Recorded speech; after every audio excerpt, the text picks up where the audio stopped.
Hello everyone, I hope आप सभी लोग अच्छे होंगे। आज मैं आ गई हूँ आपके पास एक न्यू वीडियो लेके, जिसमें आज हम डिस्कस करेंगे नेशनल करिकुलम फ्रेमवर्क, जिसे हम लोग एनसीएफ 2005 के नाम से जानते हैं। इसमें हम जानेंगे कि एनसीएफ क्या होता है, इसका क्या इंट्रोडक्शन है और एनसीएफ की रिक्वायरमेंट क्यों पड़ी थी हमारे इंडिया में, इसकी क्या हम कह सकते हैं ज़रूरत थी, क्या इसकी नीड्स थी, इसके क्या एम है, एम ऑफ एनसीएफ 2005, और उसके कौन कौन से गाइडिंग प्रिंसिपल्स हैं जो कि बहुत इंपॉर्टेंट है, और इसके कौन कौन से करिकुलम एरियाज है। ये सारे ही टॉपिक हम इस वीडियो में कवर करने वाले हैं। ये वीडियो आपके लिए बहुत ज़्यादा हेल्पफुल होने वाली है, तो वीडियो को लास्ट तक ही मेरे साथ ज़रूर से देखिएगा। वीडियो को स्किप बिल्कुल भी मत कीजिएगा। यहाँ पे जितने भी लर्नर्स हैं, चाहे वो गवर्नमेंट एग्जाम की प्रिपरेशन कर रहे हैं या फिर वो सेमेस्टर एग्जाम के लिए देख रहे हैं, ये वीडियो उनके लिए बहुत ज़्यादा हेल्पफुल होने वाली है। National Curriculum Framework 2005 is one of the four national curriculum framework published in 1975, 1988, 2000 and 2005 by NCERT। ये जो हमारा NCF 2005 है, ये हमारा फोर्थ कह सकते हैं कि नेशनल करिकुलम फ्रेमवर्क है। इससे पहले भी तीन जो है वो हमारे NCF आ चुके हैं, जो कि 1975, 1988 और 2000 है। ये जो हमारा 2005 है, ये फोर्थ हमारा NCF है, जो कि एनसीईआरटी के थ्रू दिया गया है, उनके द्वारा दिया गया है। NCF 2005 provide the framework for making syllabus and text book and teaching practice with in the school and education programmed in India. जो हमारा एनसीएफ 2005 है, इसने क्या करा है कि इसने एक पर्टिकुलर फ्रेमवर्क दिया है, एक सिलेबस को, हमारी टेक्स्ट बुक को और हमारी टीचिंग को, टीचिंग लर्निंग प्रोसेस को, जो कि हर एक स्कूल कॉलेज में पब्लिश करवाई जा रही है। जैसे कि आप देखते हो कि हर एक स्कूल में हमारी 1 टू 5, 6 टू 8 जो भी हमारे सिलेबस, जो भी हमारी जो बुक्स होती हैं, जो भी हमारा पर्टिकुलर टीचिंग लर्निंग प्रोसेस होता है, मेथड्स होते हैं, उनको पर्टिकुलर एक फ्रेमवर्क दिया था कि किस तरीके से आपको सिलेबस रन करना है, कौन सी टेक्स्ट बुक आपको यूज़ करनी है, किस तरीके से आपके टीचिंग मेथड्स होंगे। तो ये सारी ही चीज़ें जो हैं वो एनसीएफ 2005 ने हर एक इंडिया के स्कूल को भेजी थी और बताई थी। The NCF 2005 document draw its policy from earlier government reports on education as learning without burden and national policy of education। NCF 2005 का एक ही मोटो था कि हमें जो है बच्चों को लर्निंग तो प्रोवाइड करनी है, लेकिन विदाउट बर्डन के। हमें बच्चों के ऊपर प्रेशर नहीं डालना है, हमें बच्चों को ऊपर स्ट्रेस नहीं डालना है कि वो बहुत ही स्ट्रेस में, बहुत ही प्रेशर में हमें उनको कोई भी पढ़ाई नहीं करवानी है। हमें उनको विदाउट बर्डन के हमें उनको पढ़ाई करवानी है, उनको लर्निंग जो है वो सिखानी है। उनका यही एम था main. The process of NCF development has been initiated in November 2004, setting up various structures like National Steering Committee। ये जो हमारा NCF 2005 है, ये प्रोफेसर यशपाल सिंह के अंडर में जो भी हमारी चीज़ें बदलाव हुई हैं, इनके अंडर में हुई हैं। और इसका पूरा हम कह सकते हैं जो फ्रेमवर्क है वो नवंबर 2004 तक की पूरा तैयार हो गया था, लेकिन इसको कह सकते हैं लागू जो है वो 2005 में किया गया है। और उसके क्या क्या, उसके अंदर क्या चीज़ें थी, तो सबसे पहले यहाँ पे हम देख लेते हैं 21 national focus group on the theme of curricular area systematic reforms and national concern. उनका ये थीम था कि हमने जो एनसीएफ 2005 बनाया है, उसमें हमें ये देखना है कि जो भी हमारे करिकुलर एरियाज़ हैं, उसमें हमें ऐसी पढ़ाई करवानी है कि सारे सब्जेक्ट जो हैं वो एक दूसरे से इंटर रिलेटेड हों, कि बच्चा एक सब्जेक्ट पढ़े तो दूसरे सब्जेक्ट की भी उसको नॉलेज मिले। और ऐसी हमें चीज़ें बच्चों को पढ़ानी है जिसके अंदर क्रिटिकल थिंकिंग भी डेवलप हो और क्रिएटिविटी भी उसके अपने आप डेवलप होती जाए। नेक्स्ट यहाँ पे उनका फोकस था सिस्टमैटिक रिफॉर्म्स में। इसका यहाँ पे ये मतलब है कि जो भी हमारी चीज़ें मैनेजमेंट में होंगी, जो भी हमारे स्कूल में जैसे जैसे चीज़ें होंगी, वो एक सिस्टमैटिक मैनर में हो। जो भी यहाँ पे हम टीचिंग मेथड जो भी अपनाएंगे वो बहुत ही अच्छे से अपनाएं, जिससे कि बच्चों को अच्छे से समझ में आ जाएं चीज़ें। और यहाँ पे हमें चाइल्ड सेंटर्ड एजुकेशन देनी है, ना कि टीचर सेंटर्ड। देन यहाँ पे नेशनल कंसर्न की बात यहाँ पे फोकस किया गया है कि जो भी नेशनल या कह सकते हैं गवर्नमेंट के द्वारा जो भी स्कीम्स आएंगी, वो यहाँ पे बच्चों को इक्वली डिवाइड होंगी। ऐसा नहीं है कि यहाँ पे हम भेदभाव नहीं करेंगे। हम लोग यहाँ पे इंक्लूसिव एजुकेशन चलाएंगे। यहाँ पे सभी बच्चे एक समान है, कोई भी बच्चा यहाँ पे छोटा बड़ा नहीं होगा। नेक्स्ट हमारा पॉइंट आ जाता है mainly focus on constructive thoughts of the child rather than instructive approach. यहाँ पे हमें सबसे ज़्यादा फोकस ये करना है कि हमें प्रैक्टिकल नॉलेज पे बच्चों के ऊपर ज़्यादा फोकस करना है, क्योंकि बच्चा करके चीज़ें ज़्यादा अच्छे से सीखेगा। तभी यहाँ पे कहा गया है कि हमें कंस्ट्रक्टिव थॉट्स के ऊपर ज़्यादा फोकस करना है in comparison to instructive approach. हमें बोल क्या चीज़ें लेक्चर के थ्रू उस पे ज़्यादा फोकस नहीं करना है, हमें ज़्यादा से ज़्यादा फोकस किस में करना है, प्रैक्टिकल नॉलेज पे। नेक्स्ट है हमारा primary role of teacher is that as facilitator. यहाँ पे क्या है कि टीचर कैसे यहाँ पे एक्ट करेगा as a facilitator, as a guider की तरह, कि टीचर ही यहाँ पे सारी चीज़ें नहीं करेगा, वो बच्चों से करवाएगा और बच्चों की हेल्प करेगा as a guider, as a facilitator बन के। उन्हें जो नहीं आएगा वो वहाँ पे वो हेल्प करेंगे, लेकिन सारी चीज़ें वो जो हैं वो बच्चों से करवाएंगे, ताकि बच्चे जो हैं वो करें और खुद ब खुद वो चीज़ों को समझें। नेक्स्ट हमारा पॉइंट आ जाता है, education should not be teacher centred और it should be student centred. ये यहाँ पे जो थीम्स हैं इन पे सब पे फोकस किया गया है, तो इसमें ये पॉइंट भी कहा गया है कि हमें जो हमारा फ्रेमवर्क है वो ऐसा हमने बनाया है जिसमें हमें बच्चों को स्टूडेंट सेंटर हमें फैसिलिटी या एजुकेशन देनी है, ना कि टीचर सेंटर्ड। नेक्स्ट हमारा यहाँ पे थीम आ जाता है the approach and recommendation of NCF 2005 are for the entire education system. और ये जो सारे पॉइंट्स हैं, ये जो सारा फ्रेमवर्क है, ये किसी एक स्कूल के नहीं, इंडिया में जितनी भी स्कूल से जितना भी हमारा एजुकेशन सिस्टम था, ये सभी के लिए लागू था।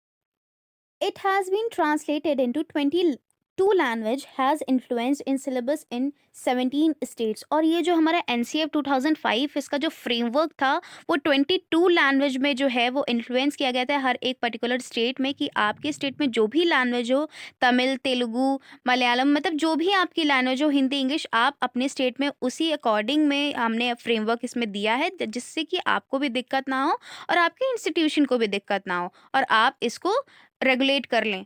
नेक्स्ट है, NCERT gave a grant of ₹10 lakh to each state to promote NCF in the language of state and to compare to its current syllabus proposed.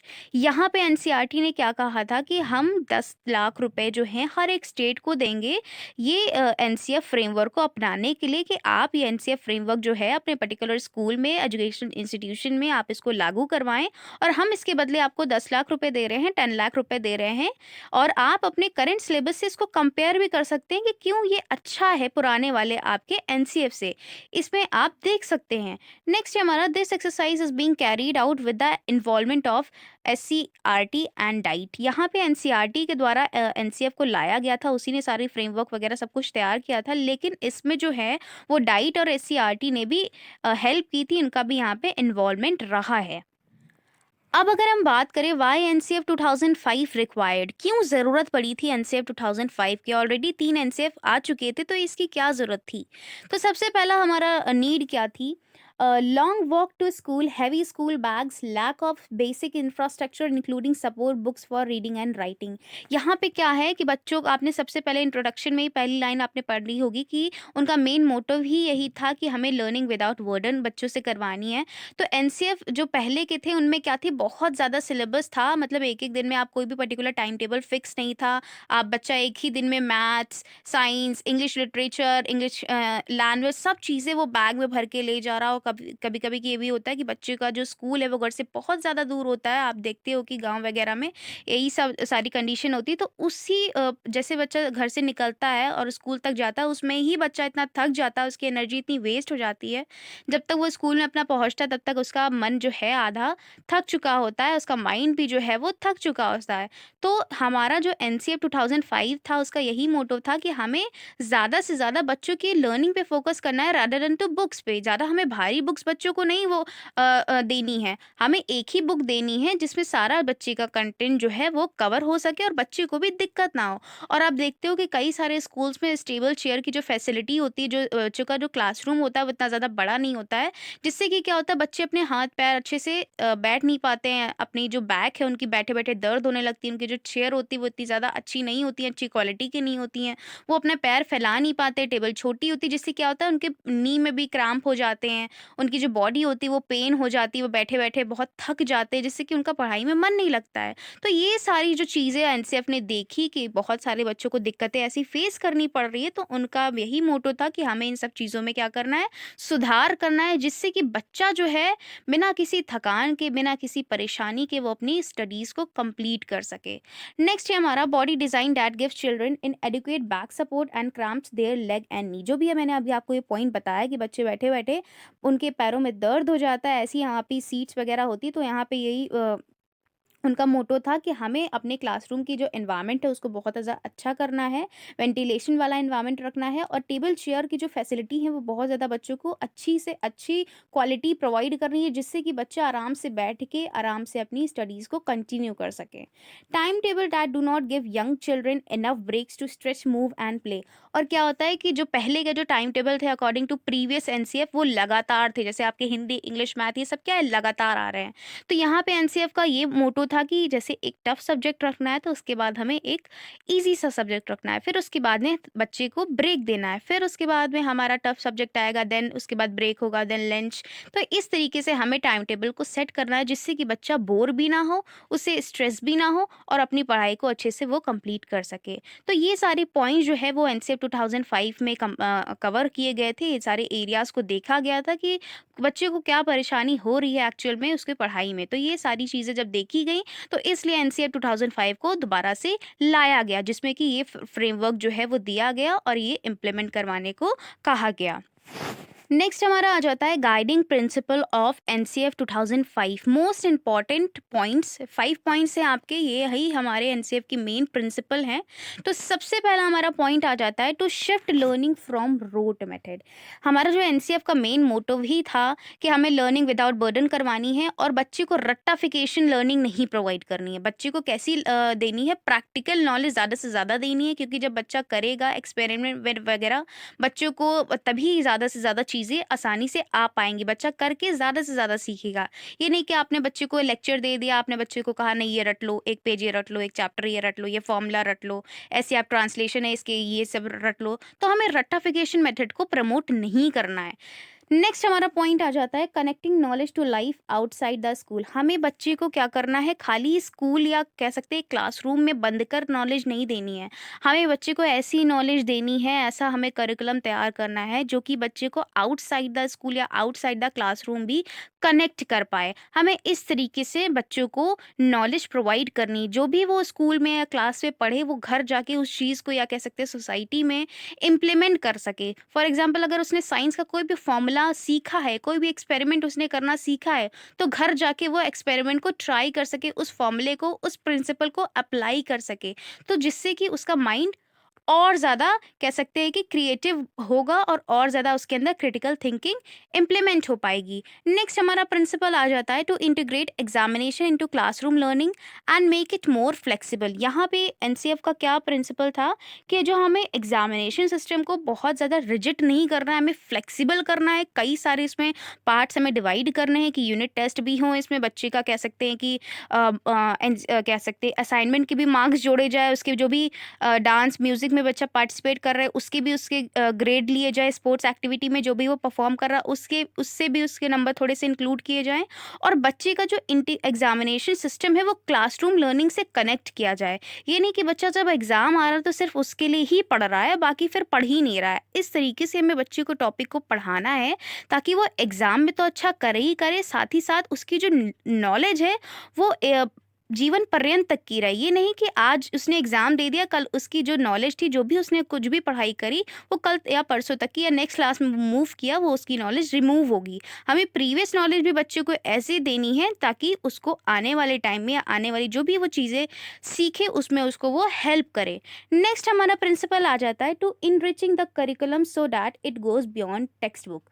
यहाँ पे हमें करिकुलम ऐसे बनाना है जो कि बच्चे की किताबी ज्ञान से थोड़ा हटके हो, जिसमें ओवरऑल पर्सनालिटी बच्चे की जो है वो डेवलप हो सके, चाहे वो मेंटली हो चाहे वो फिजिकली हो। ऐसा नहीं कि जो भी चैप्टर, जो भी यहाँ पे बुक मैथ साइंस में बच्चा उलझा रहा है, सोसाइटी में क्या चल रहा है, क्या हमारे वर्ल्ड में हो रहा है, क्या क्या उसकी नीड्स है, क्या रिक्वायरमेंट है, इसके बच्चे को नॉलेज ही नहीं, इसके बच्चे के बारे में कुछ पता ही नहीं है।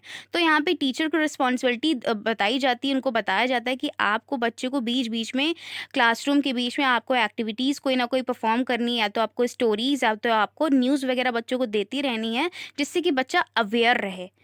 नेक्स्ट हमारा प्रिंसिपल आ जाता है, nurturing and over riding identity informed by caring concern with the democratic policy of the country. हमें यहाँ पे बच्चे की पर्सनालिटी इस तरीके से डेवलप करनी है, कल को वो सोसाइटी में जाके एक अच्छा नागरिक बन के निकले। उसके अंदर हमारे जो नेशन के प्रति जो भी फीलिंग्स है, जो एम्पैथी है, जो सिंपैथी है, जो वैल्यूज़ हैं, जो बिलीफ हैं, जो लोगों के प्रति रिस्पेक्ट है, वो बनी रहे। हमें एक बच्चे को ऐसा नर्चर करना, उसकी पर्सनालिटी हमें ऐसे फॉर्म करनी है, ऐसे ढालना है, ताकि वो बच्चा एक अच्छा नागरिक बन के निकल सके। उसको डेमोक्रेटिक डेमोक्रेसी के बारे में पता होना चाहिए, डेमोक्रेटिक रूल्स क्या हैं, क्या उसके राइट्स हैं, क्या उसके फंडामेंटल राइट्स हैं, वो सारी ही चीज़ें उसको पता होनी चाहिए, और एक वो अच्छा नागरिक बन सके हमारे देश के लिए। ये ऐसी हमें बच्चे की पर्सनालिटी जो है वो बनानी है। तो ये सारे जो प्रिंसिपल्स थे वो एनसीएफ के थे, और ये 5 प्रिंसिपल बहुत इंपॉर्टेंट है। आई होप ये प्रिंसिपल्स आपको अच्छे से क्लियर हो गए होंगे। नेक्स्ट अब हम बात करेंगे एम ऑफ एनसीएफ 2005 की, कि क्या एम था एनसीएफ का। तो सबसे पहला एम हमारा आ जाता है holistic development, focus on the overall development of student. यहाँ पे क्या था कि बच्चों की हमें ओवरऑल पर्सनालिटी को डेवलप करना है। ऐसा नहीं है कि हमें बच्चे की एक ही पर्सनालिटी को देखना है, हमें मेंटली बस बच्चे को प्रिपेयर करना है, नहीं, हमें बच्चे को फिजिकली, मेंटली, कॉग्निटिव, सब तरीके से उसका डेवलपमेंट करवाना है, और हमें बच्चे की ऐसी पढ़ाई करवानी है ताकि एक दूसरे से वो क्या हो, रिलेटेबल हो, एक सब्जेक्ट दूसरे सब्जेक्ट से क्या करता हो, रिलेट करता हो। नेक्स्ट हमारा एम आ जाता है critical thinking, encourage critical thinking and problem solving skill instead of rote learning. यहाँ पे एनसीएफ का एम यही था कि बच्चे को हमें रट्टाफिकेशन वाली पढ़ाई नहीं करवानी है, हमें ज़्यादा से ज़्यादा बच्चे को क्या करना है, प्रैक्टिकल नॉलेज बेस्ड हमें ऐसी पढ़ाई करवानी है, जिससे कि बच्चे के अंदर क्रिटिकल थिंकिंग डेवलप हो सके, उसके अंदर प्रॉब्लम सॉल्विंग स्किल डेवलप हो सके, ताकि वो कोई भी चीज़ देखे तो उसको उसके अंदर सवाल आए कि ये चीज़ ऐसे क्यों है, इसको किस तरीके से और हम सॉल्व कर सकते हैं। तो ये सारे क्वेश्चन उसके माइंड में ऐसे पुट अप हों, ऐसे हमें बच्चों को पढ़ाना है। नेक्स्ट हमारा एम आ जाता है flexible curriculum, create a curriculum that maintain student interest. यहाँ पे हमें करिकुलम को रिजिड नहीं बनाना है, फिक्स्ड नहीं करना है, फ्लेक्सिबल करिकुलम रखना है, बच्चों की नीड्स के अकॉर्डिंग हमें करिकुलम को बनाना है, जिससे कि बच्चा जो है वो पढ़ाई में इंटरेस्ट ले सके। ऐसा ना हो कि वो बच्चा पढ़ाई में इंटरेस्ट ही ना ले क्योंकि उसके मतलब के टॉपिक ही नहीं है। बच्चा फॉर एग्जांपल बच्चा मान लीजिए 6 क्लास का है, और उसको हम जो बुक्स हैं वो 8th क्लास या 9th क्लास की दे रहे हैं, जिससे कि बच्चे का जो पढ़ने में मन है वो लगेगा ही नहीं। तो हमें बच्चे के, कह सकते हैं कि मेंटल लेवल को देखते हुए, उसके इंटरेस्ट को देखते हुए हमें करिकुलम को क्या करना है, बनाना है। नेक्स्ट हमारा एम आ जाता है inclusivity, make education inclusive for all students regardless of their background. यहाँ पे हमें इंक्लूसिव एजुकेशन देनी है। यहाँ पे हमें ये नहीं देखना है कि बच्चे कौन से बैकग्राउंड से आ रहे हैं, उनकी क्या कास्ट है, वो कौन पुअर है या रिच है। हमें यहाँ पे सभी बच्चों को क्या करना है, इक्वली एजुकेशन देनी है, इक्वली एजुकेशन प्रोवाइड करनी है, और अपॉर्चुनिटी प्रोवाइड करनी है। यहाँ पे हमें भेदभाव किसी भी तरीके का नहीं करना है। नेक्स्ट हमारा एम आ जाता है चाइल्ड सेंटर्ड अप्रोच। यहाँ पे हमें क्या करना है कि बच्चे के अकॉर्डिंग हमें पढ़ाई करवानी है, चाइल्ड सेंटर्ड एजुकेशन प्रोवाइड करनी है। यहाँ पे हमें टीचर सेंटर्ड एजुकेशन नहीं देना है कि सिर्फ हम लेक्चर दिए जा रहे हैं, सिर्फ उसको हम होमवर्क दिए जा रहे हैं, क्वेश्चंस दे रहे हैं, और बाकी हम उसको वो देख ही नहीं रहे कि बच्चे को समझ आ भी रहा है कि नहीं आ रहा है, उसको कहाँ पे दिक्कत आ रही है, सब हम कुछ देख ही नहीं रहे हैं। तो ऐसे हमें एजुकेशन नहीं देनी है। हमें बच्चों के अकॉर्डिंग, बच्चों की नीड्स के अकॉर्डिंग, बच्चों के इंटरेस्ट के अकॉर्डिंग हमें चीज़ें बच्चों को पढ़ानी है, उनसे हमें करवाना है काम, और हमें एज अ गाइडर और फैसिलिटेटर की तरह उनके साथ रहना है। नेक्स्ट हमारा एम आ जाता है integration of knowledge, teach subject in an interconnected manner. यहाँ पे हमें क्या करना है, इंटीग्रेशन नॉलेज देनी है कि हमें बच्चे को जो भी नॉलेज देनी है वो एक दूसरे से कनेक्टेड हो। फॉर एग्जांपल अगर बच्चा साइंस पढ़ रहा हो तो उसको सोशल साइंस की भी नॉलेज हो। जैसे कि आप साइंस में बहुत सारे टॉपिक्स होते हैं, वाटर साइकिल वगैरह, या और भी एयर जैसे टॉपिक, वाटर जैसे टॉपिक होते हैं, जिससे कि बच्चा अगर कल को वो ज्योग्राफी सब्जेक्ट पढ़ेगा तो उसको वो चीज़ रिलेटेबल लगेगी, अरे ये तो मैंने साइंस में भी पढ़ा था। उससे वो क्या करेगा, नॉलेज ले सकेगा, उससे वो चीज़ें इंटरकनेक्ट कर सकेगा। अब जैसे आप मैथ्स वगैरह में फॉर्मूला देखते हो, कई सारे सम्स को भी सॉल्व करते हो, ये बच्चा जब फिजिक्स वगैरह में देखता है, केमिस्ट्री में वो सारे फॉर्मूला वगैरह अप्लाई करता है, तो कहीं ना कहीं वो चीज़ें रिलेट कर पाता है, अच्छा ये चीज़ें ऐसी थी, उसमें भी ये चीज़ थी, तो बच्चों को आसानी रहती। तो हमें क्या करना है, इंटीग्रेटेड मैनर में बच्चों को पढ़ाना है कि एक सब्जेक्ट दूसरे सब्जेक्ट से क्या हो, इंटरकनेक्टेड हो। नेक्स्ट अब हम यहाँ पे हम बात कर लेंगे करिकुलम एरियाज़ की, कि कौन कौन से यहाँ पे उनका कैसा क्या करिकुलम फ्रेमवर्क था। तो यहाँ पे सबसे पहले अगर हम लैंग्वेज की बात करें, टू इम्प्लीमेंट 3 लैंग्वेज फार्मूला, वहाँ पे उन्होंने क्या कहा था कि ये जो एनसीएफ है ये 22 लैंग्वेज में हमने इसको बनाया है, और ये सभी स्टेट जो हैं वो इस फ्रेमवर्क को इम्प्लीमेंट करें अपने एजुकेशन सिस्टम में। तो ये जो लैंग्वेज उनका था कि अब बच्चे को हमें 3 लैंग्वेज फार्मूला देना है। पहली तो वो मदर टंग में वो अपनी पढ़ाई को कंटिन्यू कर सकता है, जो भी स्टेट में वो बोली जाए। सेकंड में क्या है, अगर वो हिंदी स्टेट का है या हिंदी उसे बोलना आती, तो वो कोई इंग्लिश और लैंग्वेज को ऑप्ट कर सकता है या कोई अदर लैंग्वेज को ऑप्ट कर सकता है। और थर्ड लैंग्वेज में अगर वो नॉन हिंदी पर्सन है, अगर उसको हिंदी बोलना नहीं आती, तो उसको आप हिंदी देंगे या तो आप इंग्लिश देंगे। तो यहाँ पे त्रिभाषा सूत्र को अपनाया गया था, 3 लैंग्वेज फॉर्मूला को इम्प्लीमेंट करने को कहा गया था। देन एम्फेसिस और mother tongue as medium of instruction, यहाँ पे मैंने आपको बताया कि बच्चे की मातृभाषा जो है उसमें आपको क्या करना है, उसको पढ़ाना है, क्योंकि उससे बच्चा जो है वो ज़्यादा जल्दी सीखता है। नेक्स्ट यहाँ पे क्या कहा गया, फोकस ऑन ऑल स्किल, और यहाँ पे सभी स्किल को फोकस करने के लिए कहा गया है। अब अगर हम बात करें मैथ्स की, तो यहाँ पे क्या कहा गया, मैथ्स में teaching of mathematics to focus on child resources. यहाँ पे हमें एक बच्चे को कहा गया है, कि हमें बच्चे को प्रैक्टिकल नॉलेज देनी है, कि बच्चे को करने देना है, बच्चे को सॉल्व करना है, बच्चे को ही फॉर्मूले का हल निकालना है, सोल्यूशन निकालना है। यहाँ पे टीचर जो है सिर्फ और सिर्फ एज अ गाइडर और फैसिलेटर करेगा, हेल्प करेगा उनकी। To think and visualise obstructions to solve problems, यहाँ पे हमें बच्चे की क्रिटिकल थिंकिंग को डेवलप करना है, प्रॉब्लम स्किल को डेवलप करना है, जिससे कि बच्चा जो है बहुत सारी सॉल्यूशंस जो है अपने मन में ही फाइंड आउट कर सके, और गलत सही जो टीचर हैं वो उनको बताएं कि किस तरीके से आप कैसे चीज़ें करोगे जिससे कि आपका ये आंसर आ सकता है। यहाँ पे आपको डायरेक्ट फॉर्मूले नहीं रटवाने हैं, यहाँ पे आपको बच्चे को एक एक स्टेप की ओर करवाना है और डायरेक्ट फॉर्मूले की ओर ले जाना है। आई होप ये आपको पॉइंट अच्छे से क्लियर हो गया होगा। नेक्स्ट यहाँ पे साइंस की बात कर लेते हैं, teaching of science to focus on method and process that will nurture thinking process curiosity and creativity. यहाँ पे हमें बच्चे को ऐसे साइंस पढ़ानी, खाली हमें लेक्चर नहीं देने हैं, खाली बच्चों को रट्टाफिकेशन नहीं देनी है, हमें इस तरीके से साइंस को पढ़ाना है, प्रैक्टिकल बेस्ड नॉलेज को ज़्यादा से ज़्यादा कह सकते हैं प्रमोट करना है। जैसे आप फॉर एग्जाम्पल मैग्नेट चैप्टर पढ़ा रहे हो, तो आप मैग्नेट को, 2 मैग्नेट को लेके बच्चों को पढ़ाओ, जिससे कि वो बच्चा जो है और ज़्यादा इंटरेस्ट लेगा और उसकी क्रिएटिविटी भी और ज़्यादा बढ़ेगी। आप बच्चों को कह सकते हो कि आप इस पे पर्टिकुलर मॉडल बना सकते हो, आप एक्सपेरिमेंट ट्राई कर सकते हो, बच्चों का एक्सपेरिमेंट दिखा सकते हो क्लासरूम में, डेमोन्स्ट्रेशन मेथड की with the help of demonstration method आप पढ़ा सकते हो, टीएलएम का यूज़ कर सकते हो, जिससे कि बच्चे की जो नॉलेज है वो और ज़्यादा कह सकते हैं कि इम्प्रूव हो, वो और ज़्यादा सोचने की क्षमता उसकी बढ़े। तो इस तरीके से हमें साइंस सब्जेक्ट को पढ़ाना है। नेक्स्ट हमारा आ जाता है social science, enabling pedagogic practices for promoting thinking process decisions making etcetera. यहाँ पे भी हमें सेम चीज़ करनी है कि हमें इस तरीके से पढ़ाना है सोशल साइंस के सब्जेक्ट को, ताकि उसको उस पर्टिकुलर सब्जेक्ट की तो नॉलेज हो ही, और साथ ही में सोसाइटी में जो भी हमारी चीज़ें चल रही हैं, किस तरीके से हम अपने प्रॉब्लम्स का सल्यूशन निकाल सकते हैं, किस तरीके से अपने डिसीजंस को ले सकते हैं, कैसे हम लोग सोसाइटी में एक दूसरे के साथ अच्छा रिलेशन बना सकते हैं। तो ये सारी चीज़ें हमें बच्चे के अंदर इम्प्लीमेंट करनी है, उसकी पर्सनैलिटी को क्या करना है, डेवलप करना है।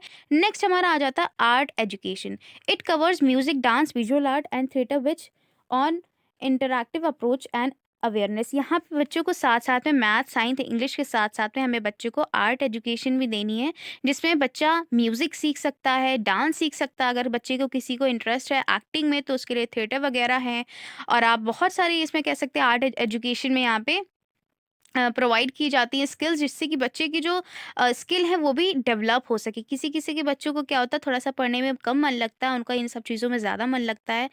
उनके म्यूज़िक में बहुत अच्छा मन लगता है, उनको गाना गाना अच्छा लगता है, उनकी आर्ट बहुत अच्छी होती है, उनको डांस करना अच्छा लगता है। तो हमें ये सब्जेक्ट भी अपने करिकुलम में इंक्लूड करना है, जिससे कि बच्चे की पर्सनैलिटी इसमें भी इम्प्रूव हो सके। नेक्स्ट हमारा आ जाता है एजुकेशन फॉर फीस। एनसीएफ ने ये भी कहा है कि हमें ऐसी एजुकेशन बच्चे को प्रोवाइड करनी है जो कि हमें बच्चे को बताना है कि लड़ाई झगड़े में कुछ नहीं रखा है, जो भी चीज़ें करनी है आपको बहुत ही प्यार से, बहुत ही रिस्पेक्ट के साथ में आप डिसीजंस लें, ना कि लड़ाई झगड़े से। हमें ऐसी एजुकेशन को क्या करना है, प्रमोट करना है। नेक्स्ट हमारा आ जाता है school and classroom environment, minimum infrastructure and material facilities and support for planning and flexible daily schedules, discuss other sites and resource like text book, libraries, laboratories, media and ICT. यहाँ पे NCF ने ये भी कहा है कि आपको school और क्लासरूम का इन्वायरमेंट कैसा रखना है। तो यहाँ पे उन्होंने बताया है कि आपके स्कूल में लाइब्रेरी होनी चाहिए, आईसीटीज वगैरह होनी चाहिए और लेबोरेटरीज होनी चाहिए, जिसमें कि बच्चा अब एक्सपेरिमेंट करके वो ज़्यादा से ज़्यादा चीज़ें सीख सकता है। कंप्यूटर लैब्स में वो जाके वो सीख सकता है। और जो भी यहाँ पे टेक्स्ट बुक हैं, अच्छी अच्छी टेक्स्ट बुक आप अपनी लाइब्रेरी में रखिए, जिससे कि बच्चों का इंटरेस्ट और ज़्यादा बढ़े। और जो भी आपका इंफ्रास्ट्रक्चर है क्लासरूम में, जो भी आपकी जो ब्लैक बोर्ड है वो बहुत ही अच्छी उसका होना चाहिए, जिससे कि बच्चे को दिक्कत परेशानी फेस ना करनी पड़े, चाहे आगे बच्चा बैठे चाहे पीछे बैठे, उसको अच्छी तरीके से सभी चीज़ें क्या हों, विजिबल हों। और आपकी जो बैठने की जो चेयर वगैरह हो, टेबल हो, वो भी अच्छी क्वालिटी की हो, जिससे कि बच्चा जो है बिल्कुल भी स्ट्रेस में ना हो और अच्छे से अपनी पढ़ाई को क्या कर सके, कंटिन्यू कर सके। नेक्स्ट यहाँ पे एनसीएफ ने बात की है हेल्थ एंड फिजिकल एजुकेशन के भी। Health depends upon nutrition and plan physical activities. यहाँ पे बच्चे को हमें फिजिकल एजुकेशन के बारे में भी बताना है, क्योंकि आपको बच्चे को मेंटली प्रिपेयर तो करना ही करना है, साथ में क्या करना है, फिजिकली भी उसका ध्यान रखना है। इसको स्पोर्ट्स एक्टिविटीज़ जो भी आपकी कह सकते हैं, खो खो, क्रिकेट, बैडमिंटन, ये सब भी बच्चे को हमें क्या करना है, साथ ही साथ इनका भी आपको पीरियड जो है वो टाइम टेबल में इंक्लूड करना है, जिससे कि बच्चे की जो फिजिकल डेवलपमेंट है वो भी अच्छी तरीके से हो पाए। उसको अच्छे अच्छे न्यूट्रिशन या कह सकते हैं जो फिजिकल एक्टिविटीज़ है उनका कहीं ना कहीं कॉन्फिडेंस बूस्टअप होगा, उनकी जो नर्व्स होंगे, उनका जो ब्लड सर्कुलेशन होगा वो भी बहुत ज़्यादा अच्छी तरीके से हो पाएगा। तो ये सारे रिकमेंडेशन जो थी वो एनसीएफ 2005 की थी। आई होप ये वीडियो आपके लिए बहुत ज़्यादा हेल्पफुल रही होगी। वीडियो अच्छी लगे तो लाइक कमेंट शेयर ज़रूर से करिएगा। नेक्स्ट वीडियो अगर आपको कोई भी टॉपिक के लिए चाहिए तो आप मुझे कमेंट सेक्शन में कमेंट कर सकते हो। मैं नेक्स्ट वीडियो उसी टॉपिक पे लेके आ जाऊंगी। Thanks for the watching this video.